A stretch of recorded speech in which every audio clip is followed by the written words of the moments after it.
औज़ु बिल्लाहि मिनश्शैतानिर्रजीम बिस्मिल्लाहिर्रहमानिर्रहीम क़ाल रब्बि इश्रह ली सदरी व यस्सिर ली अमरी वहलुल उक़दतम मिन लिसानी यफ़क़हू क़ौली व लैसा लिल इंसानि इल्ला मा सआ। अस्सलामु अलैकुम फ्रेंड्स, उम्मीद करता हूँ कि आप सब लोग खैरियत से होंगे और अपनी अपनी ज़िंदगियों में बहुत सारा एंजॉय कर रहे होंगे।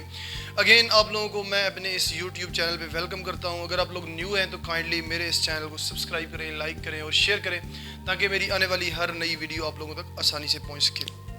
बेसिकली हम लोग 8वां चैप्टर कर रहे थे। 8वें चैप्टर के अंदर हम नॉन मेटल्स को डिस्कस कर रहे थे और नॉन मेटल्स के अंदर स्पेसिफिकली जो 7 ग्रुप है या ग्रुप 17 है, जिसे हम हेलोजेंस भी कहते हैं, जिसके अंदर क्लोरीन, फ्लोरीन, ब्रोमीन और आयोडीन एलिमेंट, हम इनकी प्रॉपर्टीज़ डिस्कस कर रहे थे यानी इनकी केमिकल और फिजिकल प्रॉपर्टीज़ को देख रहे थे। आज हमारा टॉपिक है ये भी उन्हीं से रिलेटेड है, यानी कि कौन कौन से ऐसे रिएक्शंस हैं जो ये नॉन मेटल्स देते हैं। ये क्लोरीन, फ्लोरीन, ब्रोमीन और आयोडीन, ये जो 4 एलिमेंट हैं या ये जो 4 नॉन मेटल हैं ग्रुप 17 के अंदर, ये कौन कौन से रिएक्शंस देते हैं और इनकी जो रिएक्टिविटी है वो डाउन द ग्रुप बढ़ती है या कम होती है, इस चीज़ को हम देखेंगे। सही है, तो आइए चलते हैं अपने टॉपिक पे। Important reactions of halogens. Halogens के यानी कि कौन कौन से इंपॉर्टेंट केमिकल रिएक्शंस हैं। पहला है ऑक्सीडाइजिंग प्रॉपर्टीज़। अब आपको पता है कि बेसिकली होता क्या है कि ऑक्सीडेशन का मतलब क्या है। ऑक्सीडेशन का मतलब होता है लॉस ऑफ इलेक्ट्रॉन, और ऑक्सीडाइजिंग एजेंट का मतलब क्या होता है कि जो दूसरे की ऑक्सीडेशन करे और उसकी अपनी क्या हो जाए, रिडक्शन हो जाए। सही है, यानी कि वो खुद गेन ऑफ इलेक्ट्रॉन करे और दूसरे से इलेक्ट्रॉन क्या करे, लूज करवा ले या दूसरे से इलेक्ट्रॉन ले ले खुद। तो बेसिकली होता क्या है कि वो इस तरह दूसरी की ऑक्सीडेशन हो जाती है और अपनी उसकी क्या हो जाती है, रिडक्शन हो जाती है। तो इस तरह जो ऑक्सीडाइजिंग एजेंट होते हैं वो वर्क करते हैं। तो ये जो हेलोजेंस हैं, क्लोरीन, फ्लोरीन, ब्रोमीन, आयोडीन, ये एज ए ऑक्सीडाइजिंग एजेंट के तौर पे काम करते हैं, यानी कि ये गेन ऑफ इलेक्ट्रॉन करते हैं। अब आपको पता है कि चूंकि इनके वैलेंस शेल में 7 इलेक्ट्रॉन होते हैं, इनको 1 इलेक्ट्रॉन चाहिए होता है, तो ये बड़ा जल्दी जो है ना दूसरे से 1 इलेक्ट्रॉन ले लेते हैं। जब दूसरे से 1 इलेक्ट्रॉन ले लेंगे तो इसका मतलब क्या हुआ कि दूसरे की क्या कर दी, ऑक्सीडेशन कर दी, यानी उसका लॉस ऑफ इलेक्ट्रॉन हो गया और ख़ुद वो इलेक्ट्रॉन ले लिया, यानी कि इनकी अपनी क्या हो गई, रिडक्शन हो गई। तो इस तरह ये as a strong oxidising agent के तौर पे काम करते हैं। अब इनका जो ऑक्सीडाइजिंग एजेंट वाला जो ट्रेंड है, ये down the group Aahista Aahista कम होता जाता है। उसका रीज़न भी हम देखेंगे आगे चल के। तो ऑक्सीडाइजिंग प्रॉपर्टीज़, ऑल हेलोजेंस और ऑक्सीडाइजिंग एजेंट, ठीक है, ये सारे क्या होते हैं, ऑक्सीडाइजिंग एजेंट होते हैं। ये जो हेलोजेंस हैं क्यों होते हैं, ये अभी मैंने आपको बताया कि इनके वैलेंस शेल में 7 इलेक्ट्रॉन होते हैं, इनको 1 इलेक्ट्रॉन की ज़रूरत होती है, तो इस वजह से ये 1 इलेक्ट्रॉन दूसरे से ले लेते हैं। Fluorine is strongest oxidising element while iodine is mild oxidising element. इस ग्रुप के अंदर जो फ्लोरीन है, जो टॉप पे है, चूँकि उसकी इलेक्ट्रोनेगेटिविटी बहुत हाई है, क्या करता है वो इलेक्ट्रॉन को अपनी तरफ बड़ा जल्दी खींचता है। तो इस वजह से जो फ्लोरीन है क्या है, यानी कि ये स्ट्रॉन्गेस्ट ऑक्सीडाइजिंग एजेंट है। और जो कि आयोडीन है, आयोडीन का जैसे जैसे आप डाउन द ग्रुप जाएंगे आयोडीन का साइज बहुत बड़ा हो जाएगा। ठीक है, तो उसके अंदर जो है ना यानी इलेक्ट्रॉन खींचने की जो पावर है वो आहिस्ता आहिस्ता कम होती जाएगी।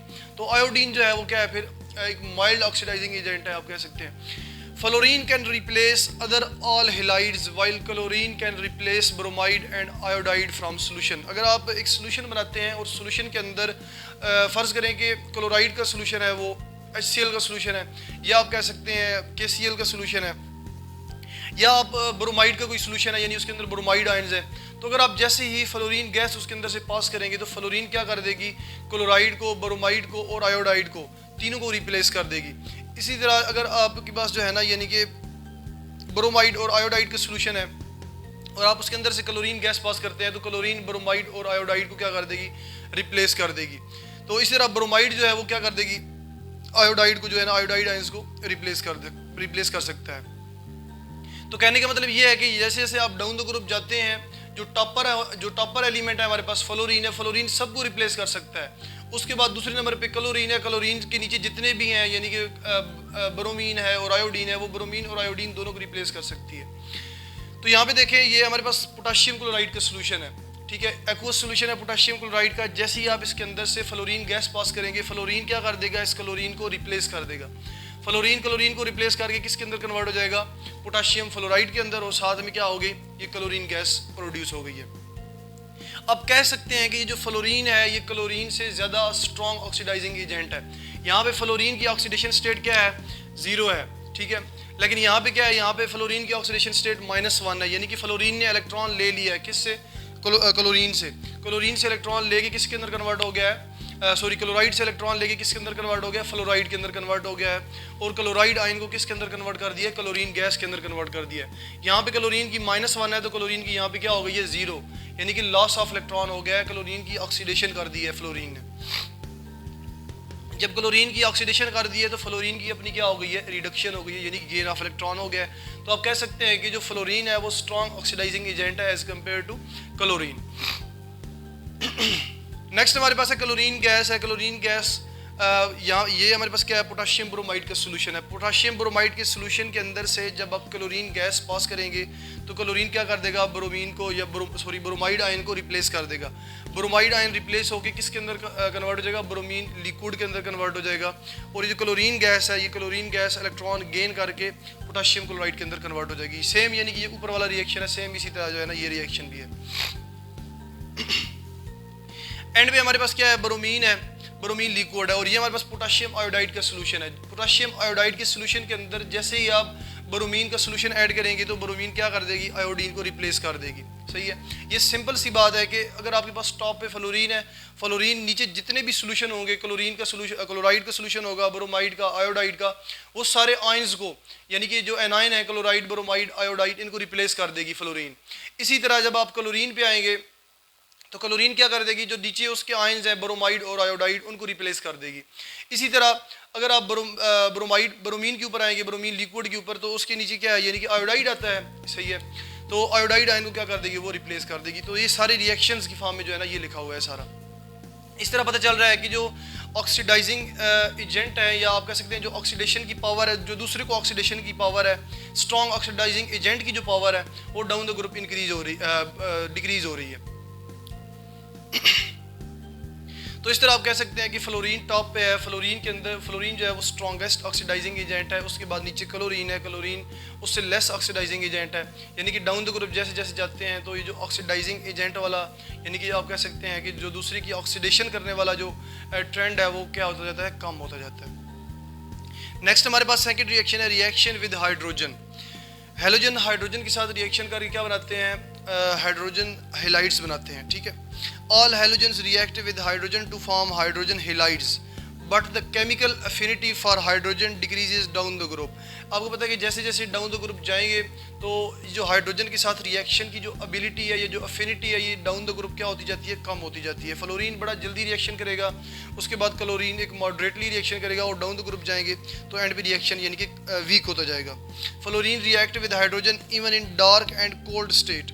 अगर आपके पास यानी कि डार्क यानी कि बिल्कुल अंधेरा हो और कोल्ड स्टेट हो, यानी कि कोई टेम्परेचर जो यानी कि हम टेम्परेचर ना बढ़ाएं, बिल्कुल माइनस डिग्री सेंटीग्रेड में टेम्परेचर हो, और साथ में क्या हो यानी कि डार्कनेस हो, अंधेरा हो, तो फ्लोरीन वहाँ पे भी जो है ना हाइड्रोजन के साथ रिएक्शन कर लेगा। Chlorine reacts in presence of sunlight. जबकि जो क्लोरीन है, क्लोरीन के लिए क्लोरीन हाइड्रोजन के साथ तभी रिएक्शन करेगा जब उसके ऊपर सनलाइट जो है ना पड़ेगी रिएक्शन के ऊपर। ठीक है, या आप कह सकते हैं कि धूप के अंदर जो है ना ये रिएक्शन होगा। Bromine and iodine reacts with hydrogen only on heating.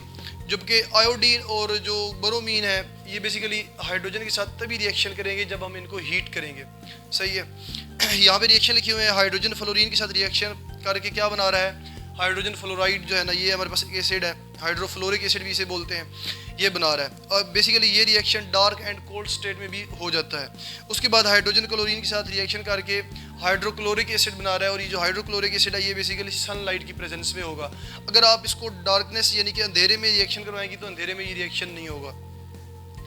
आगे नेक्स्ट हमारे पास हाइड्रोजन का ब्रोमीन के साथ, ब्रोमीन लिक्विड के साथ रिएक्शन है। तो हाइड्रोजन ब्रोमीन लिक्विड के साथ रिएक्शन करके क्या बनाएगा, हाइड्रोब्रोमिक एसिड बनाएगा। बेसिकली ये जो एसिड है ये इसको जो है ना बनने के लिए हीट करना पड़ेगा। सही है, ये थोड़ा सा अनस्टेबल एसिड है। तो ओनली ऑन हीटिंग, यानी कि जब तक आप इसे हीट नहीं करेंगे ये रिएक्शन नहीं होगा। नेक्स्ट हमारे पास है हाइड्रोजन का आयोडीन के साथ reaction. Iodine basically room temperature पे सॉलिड फॉर्म में होता है। तो जैसे ही हाइड्रोजन इसके साथ रिएक्शन करेगा तो हमारे पास क्या बनेगा, बेसिकली HI यानी कि हाइड्रो आयोडिक एसिड बनेगा। तो यहाँ पे आप देखें, यहाँ पे हम हीट भी कर रहे हैं और साथ में कैटलिस्ट भी ऐड कर रहे हैं। कैटलिस्ट का मतलब क्या होता है, कैटलिस्ट का मतलब होता है कि आप रिएक्शन के अंदर कोई ऐसी और चीज़ डालें जो रिएक्शन की स्पीड को तेज़ कर दे। सही है, यानी कि कोई ऐसा केमिकल बाहर से और डालें जो कि जो रिएक्शन ऑलरेडी हो रहा है, जो कि एक रिएक्शन जो 2 दिन में होना है वो 1 घंटे के अंदर उसे ख़त्म कर दे। सही है, यानी कि उसकी स्पीड इतनी बढ़ा दे कि वो जो रिएक्शन 2 दिन में हो रहा था वो 1 घंटे के अंदर या 10 मिनट के अंदर हो जाए। तो इस तरह जो कैटलिस्ट होते हैं, कैटलिस्ट का मतलब ये होता है कि वो रिएक्शन की स्पीड को तेज़ करते हैं। तो यहाँ पे जो है ना आपको हीट करने के साथ साथ कैटलिस्ट भी ऐड करना पड़ेगा। क्यों? क्योंकि ये रिएक्शन जो है बहुत स्लो रिएक्शन है, जिसकी वजह से आपको कैटलिस्ट ऐड करना पड़ेगा और तभी जो है ना ये रिएक्शन फास्ट होगा और तभी ये रिएक्शन होगा। नेक्स्ट हमारे पास थर्ड रिएक्शन है रिएक्शन विद वाटर। जो हमारे पास हैलोजेंस हैं वो वाटर के साथ रिएक्शन करते हैं बेसिकली, और ये जो रिएक्शन की जो एबिलिटी है, जो एफिनिटी है, ये भी डाउन द ग्रुप क्या होती जाती है, डिक्रीज होती जाती है। डाउन द ग्रुप आप जैसे जैसे जाते हैं, जो लोअर एलिमेंट है आयोडीन, वो वाटर के साथ रिएक्शन नहीं करेगा, जबकि जो फ्लोरीन है वो बड़ा विगोरियसली या वायलेंटली क्या करेगा, रिएक्शन करेगा फ्लोरीन के साथ। तो यहाँ पे देखते हैं fluorine decomposes water in cold and dark state. जो फ्लोरीन है, फ्लोरीन गैस बेसिकली उसका वाटर के साथ रिएक्शन हो जाएगा, बड़ा जल्दी रिएक्शन होगा, यानी कि डार्कनेस के अंदर और लोअर टेम्परेचर के ऊपर भी जो है ना यानी फ्लोरीन वाटर के साथ रिएक्शन कर जाएगी। Chlorine decomposes water in presence of sunlight, जबकि क्लोरीन का जो रिएक्शन होगा वाटर के साथ वो यानी कि सूरज की रोशनी की मौजूदगी में होगा, सनलाइट की प्रेजेंस में होगा। While bromine liquid only react with water in presence of special condition. Special condition का मतलब क्या है कि आप स्पेसिफिक टेम्परेचर देंगे, उसको हीट करेंगे, एक स्पेसिफिक प्रेशर अप्लाई करेंगे, यानी कि ये स्पेशल कंडीशन का ये मतलब होता है। तो ये कंडीशन अप्लाई करेंगे तो तभी ब्रोमीन लिक्विड जो है वो वाटर के साथ रिएक्शन करेगा। जबकि while iodine doesn't react with water as, जबकि आयोडीन का वाटर के साथ रिएक्शन नहीं होता। आयोडीन को आप वाटर के अंदर जैसे ही मिक्स करेंगे तो इसकी आयोडीन की एक लेयर जो है वाटर के ऊपर वो अलग सी बन जाएगी। तो अब यहाँ पे देखें ये फ्लोरीन का वाटर के साथ रिएक्शन हो रहा है, basically dark and cold state में रिएक्शन होगा। तो फ्लोरीन वाटर के साथ रिएक्शन करके क्या बनाएगा, हाइड्रोफ्लोरिक एसिड HF बनाएगा और साथ में ऑक्सीजन गैस प्रोड्यूस होगी। बाकी ये इक्वेशंस आप जो है ना खुद यानी कि इसको बैलेंस कर सकते हैं। ये हमारे पास क्या है, फ्लोरीन के मालिक्यूल है और 2 वाटर के मालिक्यूल है। तो आगे हमारे पास 4 जो है ना वो हाइड्रोफ्लोरिक एसिड या HF के मालिक्यूल प्रोड्यूस हो रहे हैं और 1 ऑक्सीजन गैस का मालिक्यूल प्रोड्यूस हो रहा है। नेक्स्ट हमारे पास है क्लोरीन वाटर के साथ रिएक्शन करके क्या बनाएगा, HCl और साथ में हमारे पास हाइपोक्लोरिक एसिड बनाएगा। ठीक है, हाइपोक्लोरस एसिड बनाएगा। ठीक है, ये जो हमारे पास एसिड बना है साथ में एक और एडिशनल एसिड बना है, बड़ा आप कह सकते हैं कि अनस्टेबल एसिड है, इसको बोलते हैं हाइपोक्लोरस एसिड बोलते हैं। ठीक है, हाइपोक्लोरस एसिड इसे क्यों बोलते हैं, इसके अंदर अगर आप क्लोरीन की ऑक्सीडेशन स्टेट देखें तो क्लोरीन की ऑक्सीडेशन स्टेट यहाँ पे +1 है। ऑक्सीजन के ऊपर पहले देखें, ऑक्सीजन के ऊपर -2 है, तो साथ में हाइड्रोजन के ऊपर +1 और क्लोरीन के ऊपर भी क्या आ जाएगा, +1। तो इस वजह से जो है ना ये इसका नाम क्या है, हाइपोक्लोरस एसिड। हाइपो बोलते हैं लेस ऑक्सीडेशन स्टेट वाला, यानी क्लोरीन की यहाँ पे ऑक्सीडेशन स्टेट लेस है, +1 है, क्लोरीन +7 भी शो करता है। ठीक है, तो इस वजह से इसको क्या बोला गया, यहाँ पे हाइपोक्लोरस एसिड बोला गया। नेक्स्ट हमारे पास है, अच्छा यहाँ पे ये हाइपोक्लोरस एसिड है, एक हमारे पास एक और एसिड भी होता है HClO4, इसको हम परक्लोरिक एसिड बोलते हैं। ठीक है, पर इसलिए लगाते हैं पर इसलिए लगा रहे हैं जिसमें क्लोरीन की जो ऑक्सीडेशन स्टेट है वो क्या हो, ज़्यादा हो। ठीक है, पर वहाँ पे यूज़ करते हैं। तो यहाँ पे हम परक्लोरिक एसिड का मतलब क्या है कि क्लोरीन की जो ऑक्सीडेशन स्टेट है, यहाँ पे ऑक्सीजन की अगर -2 रखें तो -2 को 4 से मल्टीप्लाई करेंगे तो -8 बनता है। अब आपने ये -8 तो आ गया, +8 यहाँ पे पूरे करने हैं, तो +1 हाइड्रोजन का हो गया, तो साथ में +7 क्या हो गया, क्लोरीन का हो गया, क्लोरीन की ऑक्सीडेशन स्टेट हो गई। तो इस तरह ये +1 और +7 +8 और ये -8 इस तरह चार्जेस इक्वल हो जाते हैं। तो यहाँ पे आप देखें क्लोरीन के ऊपर +7 ऑक्सीडेशन स्टेट है, यानी कि हाई ऑक्सीडेशन स्टेट है इसकी। तो इस वजह से इसको जो है ना पर का नाम दिया है, या इस मॉलिक्यूल को बोलते हैं परक्लोरिक एसिड। ठीक है, और इसको जो है ना हाइपोक्लोरस एसिड बोलते हैं, इसलिए बोलते हैं क्योंकि क्लोरीन की जो ऑक्सीडेशन स्टेट है वो क्या है, कम है, +1 है। ये एक एडिशनल इन्फॉर्मेशन थी जो मैंने आप लोगों को साथ में बता दी है। नेक्स्ट हमारे पास ब्रोमीन जो है वाटर के साथ रिएक्शन कर रहा है। ब्रोमीन वाटर के साथ रिएक्शन करेगा तो ये जो है ना हमारे पास HBr हाइड्रोब्रोमिक एसिड बनेगा और साथ में हाइपोब्रोमस एसिड बनेगा। जिस तरह वो ऊपर हाइपोक्लोरस एसिड है, इस तरह ये हाइपोब्रोमस एसिड है जिसमें ब्रोमीन के ऊपर क्या है, +1 ऑक्सीडेशन स्टेट है। और ये रिएक्शन तभी होगा जब तक हम यानी कि रिएक्टेंट को हीट नहीं करेंगे। जब हीट नहीं करेंगे तो ये रिएक्शन नहीं होगा। ठीक है, तो हीट करने पे ये रिएक्शन होगा। उसके बाद नेक्स्ट हमारे पास आयोडीन है। आयोडीन का वाटर के साथ रिएक्शन करवा रहे हैं, तो आयोडीन वाटर के साथ रिएक्शन नहीं कर रहा, कोई रिएक्शन नहीं हो रहा। उसकी वजह मैंने आप लोगों को बताई है कि फ्लोरीन जो है वो स्ट्रॉन्गेस्ट ऑक्सीडाइजिंग एजेंट है, और जो जब नीचे जाते हैं आयोडीन तक जाते हैं तो आयोडीन माइल्ड ऑक्सीडाइजिंग एजेंट हो जाता है। माइल्ड का मतलब ये होता है कि यानी कि बिल्कुल लीस्ट उसके अंदर यानी कि ऑक्सीडाइजिंग एजेंट जो है ना, या ऑक्सीडेशन की जो पावर है, दूसरे को ऑक्सीडाइज करने की जो पावर है वो बहुत कम हो जाती है। नेक्स्ट हमारे पास फोर्थ है रिएक्शन विद मीथेन। मीथेन के साथ रिएक्शन। मीथेन बेसिकली हमारे पास क्या है, एक गैस है जो कि हम घरों में कुकिंग के लिए यूज़ करते हैं, जो हम घरों में खाना बनाने के लिए गैस यूज़ करते हैं, नेचुरल गैस। बेसिकली इसके अंदर 90% प्लस जो है ना क्या होती है, मीथेन गैस होती है। तो मीथेन गैस के साथ जो है ना ये रिएक्शन कैसे करते हैं ये हम देखते हैं। Fluorine react with CH4। अच्छा, मीथेन का फार्मूला CH4 है। Fluorine gas react with methane violently in dark state while chlorine react violently with methane in bright sunlight. जो फ्लोरीन है, फ्लोरीन बेसिकली सब के साथ डार्क एंड कोल्ड स्टेट में reaction कर जाएगा, ठीक है। अंधेरे के अंदर या आप कह सकते हैं लोएस्ट टेम्परेचर के ऊपर फ्लोरीन रिएक्शन कर जाता है। लेकिन जो क्लोरीन है, क्लोरीन क्या है, ये बेसिकली सनलाइट की प्रेजेंस में इसका वायलेंट रिएक्शन होगा। वायलेंट रिएक्शन का मतलब ये है कि जैसे ही आप फ्लोरीन को मीथेन के साथ मिलाएंगे, मिक्स करेंगे, या मीथेन ये दोनों गैसेज हैं, बेसिकली दोनों गैसेज को आपस में मिलाएंगे तो एक बड़ा वायलेंट रिएक्शन होगा। वहाँ पे आप कह सकते हैं एक्सोथर्मिक रिएक्शन होगा, एनर्जी वहाँ पे क्या होगी, रिलीज होगी, ठीक है। एक धमाकेदार आवाज़ आएगी, वायलेंटली इसको बोलते हैं, ठीक है। तो यहाँ पे क्लोरीन जो है, क्लोरीन मीथेन के साथ यानी कि डार्कनेस में रिएक्शन नहीं करेगा, बल्कि क्या करेगा, यानी कि सनलाइट की प्रेजेंस में रिएक्शन करेगा। सनलाइट की प्रेजेंस में जैसे ही मीथेन गैस और ये क्लोरीन गैस आप मिक्स करेंगे तो एक धमाकेदार रिएक्शन होगा। तो क्लोरीन मीथेन के साथ रिएक्शन करके बेसिकली क्या बना रहा है, प्योर कार्बन बना रहा है, ठीक है। और साथ में क्या बना रहा है, 4HCl हाइड्रोक्लोरिक एसिड बन रहा है साथ में। The reaction of chlorine with CH4 is slow in diffused sunlight. अगर आप ये छाँव में रिएक्शन करवाते हैं, यानी कि आप कह सकते हैं कि एक तो बिल्कुल सनलाइट की प्रेजेंस में रिएक्शन हो रहा है ये ऊपर वाला। अगर आप रिएक्शन यानी कि सनलाइट की प्रेजेंस में नहीं करवाते, बल्कि डिफ्यूज्ड सनलाइट है, या जिसे आप कह सकते हैं छाँव में रिएक्शन करवाते हैं, तो ये रिएक्शन तब भी हो जाएगा, लेकिन रिएक्शन स्लो होगा, ठीक है। वायलेंटली रिएक्शन नहीं होगा। तो स्लो रिएक्शन होगा, और स्लो रिएक्शन के बाद जो प्रोडक्ट्स बनेगी वो बड़ी मज़े की यानी कि प्रोडक्ट्स बन रही हैं। एक प्रोडक्ट नहीं बन रही, यहाँ पे 4 डिफरेंट किस्म की प्रोडक्ट्स बन रही हैं। पहली जो प्रोडक्ट है ये मिथाइल क्लोराइड है, CH3Cl। और दूसरी जो प्रोडक्ट है ये बेसिकली CH2Cl2, इसे हम मिथाइलिन डाइक्लोराइड भी बोलते हैं, या मिथाइलिन क्लोराइड भी बोलते हैं, या इसको हम डाइक्लोरोमीथेन भी बोलते हैं, DCM जिसे बोलते हैं, ठीक है। ये DCM basically as a solvent के तौर पे यूज़ करते हैं। ये डाइक्लोरोमीथेन यानी कि 2 क्लोरो हैं और एक क्या है इसके अंदर मीथेन है, तो इसको डाइक्लोरोमीथेन बोलते हैं। नेक्स्ट हमारे पास जो तीसरी प्रोडक्ट बन रही है वो बेसिकली क्लोरोफार्म है। क्लोरोफार्म जो हॉस्पिटल्स के अंदर जब एक सीवर किस्म का ऑपरेशन करते हैं, ठीक है, किसी यानी कि आप कह सकते हैं कि बोन फ्रैक्चर हो जाए उसका ऑपरेशन करते हैं, तो पहले जो है ना वो टांग को आप कह सकते हैं कि सुन करते हैं, या उसको बिल्कुल जो है ना यानी कि ताकि पेशेंट को दर्द का एहसास ना हो, तो उसके लिए जो है ना वो जो केमिकल यूज़ करते हैं वो क्लोरोफार्म यूज़ करते हैं। समझ आ गई इस चीज़ की। और नेक्स्ट हमारे पास जो चौथी प्रोडक्ट बन रही है वो कार्बन टेट्राक्लोराइड है। अब अगर देखें तो यहाँ पे एक एक हाइड्रोजन रिमूव होता जा रहा है। यहाँ पे CH4 के अंदर 4 हाइड्रोजन है, यहाँ पे 3 हाइड्रोजन हो गए, यहाँ पे 2 हाइड्रोजन हो गए, यहाँ पे 1 हाइड्रोजन, और यहाँ पे हाइड्रोजन नहीं है बिल्कुल भी। इसी तरह इसके अंदर 1 क्लोरीन है, इसके अंदर 2 क्लोरीन, इसके अंदर 3 क्लोरीन, और इसके अंदर 4 क्लोरीन, यानी कि हाइड्रोजन कम होते जाते हैं और क्लोरीन की जो है ना वो बढ़ते जाते हैं। इस तरह ये 4 डिफरेंट प्रोडक्ट्स बनती हैं। ये जो CCl4 है, कार्बन टेट्राक्लोराइड, ये भी क्या है हमारे पास एज अ सॉल्वेंट के तौर पे हम यूज़ करते हैं इसको।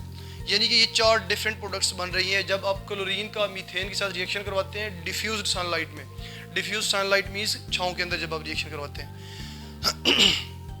While chlorine doesn't react with CH4 in darkness. जबकि क्लोरीन का अगर आप मीथेन के साथ रिएक्शन करवाते हैं डार्कनेस के अंदर, अंधेरे के अंदर रिएक्शन करवाते हैं, तो ये रिएक्शन नहीं होगा। अब आप लोग सोच रहे होंगे कि धूप के अंदर ये बड़ा वायलेंटली रिएक्शन होता है, छाँव के अंदर ये बड़ा स्लो रिएक्शन होता है, और अंधेरे के अंदर ये रिएक्शन होता ही नहीं है, तो इसके पीछे क्या वजह है, क्या रीज़न है इसके पीछे, ठीक है। तो इसके पीछे बेसिकली रीज़न ये होता है कि जो सनलाइट होती है, सनलाइट की प्रेजेंस में ये रिएक्शन होता है, क्योंकि सनलाइट जो है ना यहाँ पे फ्री रेडिकल बनाती है। ये फ्री रेडिकल मैकेनिज्म के ज़रिए ये 4 डिफरेंट प्रोडक्ट्स बनती हैं, और ये जो फ्री रेडिकल मैकेनिज्म है ये आप लोग हायर क्लासेस में जाके पढ़ेंगे, क्योंकि अभी आप लोगों को इस चीज़ की समझ नहीं आनी, सही है। जितनी चीज़ आप लोगों को बता दी गई है बस आप लोग इसी पे फोकस करें कि बेसिकली जो है ना मीथेन क्लोरीन के साथ डिफ्यूज सनलाइट के अंदर रिएक्शन करके 4 डिफरेंट प्रोडक्ट्स बना रही है, और ये 4 डिफरेंट प्रोडक्ट्स क्यों बन रही हैं, बेसिकली एक फ्री रेडिकल मैकेनिज्म के ज़रिए। नेक्स्ट हमारे पास पांचवा रिएक्शन है, उसको देखते हैं। नेक्स्ट हमारे पास पांचवा रिएक्शन है रिएक्शन विद सोडियम हाइड्रोक्साइड, यानी हैलोजेंस का हम रिएक्शन करवाने जा रहे हैं सोडियम हाइड्रोक्साइड के साथ, या जिसे हम कास्टिक सोडा भी बोलते हैं। और इस कास्टिक सोडा की प्रेपरेशन की थी हमने 7वें चैप्टर के अंदर। तो बेसिकली क्लोरीन जो है, इसके साथ क्लोरीन का हम रिएक्शन देखेंगे। बाकी जितने भी फ्लोरीन और आयोडीन और जो ब्रोमीन है उनकी रिएक्शन जो है ना बेसिकली चूँकि लेस यूजेबल हैं या बहुत कम यूज़ करते हैं, तो इस वजह से उनकी रिएक्शन यहाँ पे डिस्कस नहीं किए गए। तो यहाँ पे जस्ट क्लोरीन का रिएक्शन क्लोरीन का जो है ना वो सोडियम हाइड्रोक्साइड के साथ रिएक्शन डिस्कस किया गया है। तो chlorine react with cold dilute sodium hydroxide to give sodium hypochlorite and sodium chloride. यहाँ पे एक चीज़ बता दूँ, केमिस्ट्री के अंदर जब भी आप रिएक्शन करवाते हैं तो आप जो है ना वो डाइल्यूट और कंसनट्रेटेड सोल्यूशन का बड़ा ध्यान रखते हैं, क्योंकि कुछ प्रोडक्ट्स ऐसी होती हैं जो डाइल्यूट सोल्यूशन के साथ बनती हैं और कुछ प्रोडक्ट्स ऐसी होती हैं जो कंसनट्रेटेड सोल्यूशन के साथ बनती हैं। इस तरह जो है ना अगर आप प्रोडक्ट एक स्पेसिफिक बना रहे हो तो उसके लिए पहले ही कंडीशंस का जानना ज़रूरी होता है कि इसके लिए हम डाइल्यूट सोल्यूशन यूज़ करेंगे या कंसनट्रेटेड सोल्यूशन यूज़ करेंगे। ठीक है, तो सबसे पहले हम देख रहे हैं सोडियम हाइड्रोक्साइड यानी डाइल्यूट सोडियम हाइड्रोक्साइड है और कोल्ड है, ठंडा सोल्यूशन है। ठीक है, हॉट सोल्यूशन नहीं है। तो जब भी chlorine cold dilute sodium hydroxide के साथ रिएक्शन करेगी तो हमारे पास दो प्रोडक्ट बनेगी, एक सोडियम हाइपोक्लोराइड बनेगा और साथ में सोडियम क्लोराइड बनेगा, और साथ में हमारे पास तीसरी जो प्रोडक्ट बनेगी वो क्या है, वाटर है। तो यहाँ पे आप देखें सोडियम हाइपोक्लोराइड, हाइपो का मैंने मतलब पहले ही बताया कि हाइपो का मतलब होता है कि लेस ऑक्सीडेशन स्टेट, सही है। तो यहाँ पे हमारे पास लेस ऑक्सीडेशन स्टेट बेसिकली आप देखें ऑक्सीजन के ऊपर अगर -2 है तो सोडियम के ऊपर +1 और क्लोरीन के ऊपर क्या है, +1 आ रही है। अच्छा, ये आप सोच रहे हो क्लोरीन के ऊपर +1 क्यों आ रही है? आपको पता है कि ऑक्सीजन की जो है ना वो सबसे ज़्यादा इलेक्ट्रोनेगेटिविटी है, उसके बाद क्या है क्लोरीन की है। तो इस वजह से जाहिर है जिसकी इलेक्ट्रोनेगेटिविटी ज़्यादा होती है वो इलेक्ट्रॉन गेन करती है, और जिसकी इलेक्ट्रोनेगेटिविटी कम होती है तो वो क्या करती है, इलेक्ट्रॉन लूज़ करती है। तो यहाँ पे क्लोरीन आप कह सकते हैं कि क्लोरीन ने अपना इलेक्ट्रॉन शेयर किया हुआ है यहाँ पे, और जो इलेक्ट्रॉन पेयर है, ये जो बॉन्ड पेयर है वो ऑक्सीजन की तरफ ज़्यादा अट्रैक्टेड है। तो इस वजह से ऑक्सीजन के ऊपर क्या है, माइनस चार्ज आ रहा है, या इसकी ऑक्सीडेशन स्टेट जो है वो माइनस में आ रही है क्योंकि इसकी इलेक्ट्रोनेगेटिविटी क्या है, ज़्यादा है। तो यहाँ पे आप देखें ऑक्सीजन के ऊपर -2, सोडियम के ऊपर +1 और क्लोरीन के ऊपर +1। तो जो क्लोरीन के ऊपर ऑक्सीडेशन स्टेट आ रही है बेसिकली कितनी आ रही है, +1 आ रही है। तो इस वजह से इसको हाइपो का नाम दिया गया है। और दूसरी बात आगे इसको क्लोराइड का नाम दिया गया है, ठीक है, हाइपोक्लोराइड। और जब भी ऑक्सीडेशन स्टेट इसकी ज़्यादा होगी तो तब जो है ना इसको क्लोरेट का नाम देंगे, सही है। ऑक्सीडेशन स्टेट क्लोरीन की कम होगी तो उसे क्लोराइड, और ऑक्सीडेशन स्टेट ज़्यादा होगी तो क्लोरेट का नाम देंगे। तो यहाँ पे हमारे पास ये दो प्रोडक्ट्स बनी है। उसके बाद chlorine reacts with hot concentrated sodium hydroxide to give sodium chlorate and sodium chloride. इसी तरह जब क्लोरीन का आप कंसनट्रेटेड सोडियम हाइड्रोक्साइड के साथ रिएक्शन करवाते हैं और जो कंसनट्रेटेड सोडियम हाइड्रोक्साइड है उसका जो सोल्यूशन है वो क्या है, हॉट है, ठीक है, कोल्ड नहीं है, हॉट सोल्यूशन है। तो उसके साथ जब रिएक्शन होगा तो सोडियम क्लोरेट और सोडियम क्लोराइड बनेगा।